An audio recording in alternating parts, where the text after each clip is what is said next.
பாலா அம்பிகை இவங்களுக்கு இன்னொரு பேரு கூட இருக்கு, பால திரிபுர சுந்தரின்னு சொல்லுவாங்க.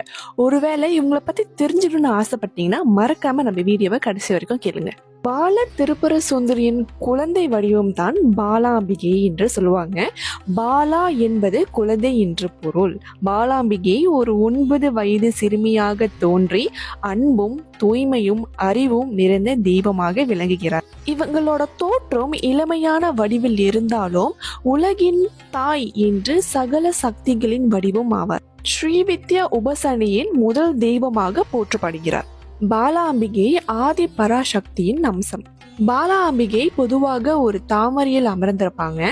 அவரது புன்னகை கருணை, அன்பு, பாதுகாப்பு ஆகியவற்றை குறிக்கிறது. பாலாம்பிகையை வணங்குறனால பயம், தடைகள் எல்லாம் நீக்கும், கல்வி, அறிவு, தேர்ச்சியில் வெற்றி பெறும், குடும்ப அமைதியில நிறைய பெனிஃபிட்ஸ் இருக்கு. இன்னொரு முக்கியமான விஷயம் என்னன்னா, பாலாம்பிகை சித்தர் வழிபடல ரொம்ப முக்கியமான ஒரு தெய்வமும் ஆவாங்க. ஒருவேளை உங்க வீட்ல பாலாம்பிகை சிலை இல்லைன்னா இப்போ நம்ம ஆதரவு கஃப்டில் அவைலபிளா இருக்கு. வேண்டியவங்க தாராளமா புலனம் பண்ணுங்க. புலனம் நம்பர்ஸ் எல்லாமே பயோல இருக்கு. நன்றி.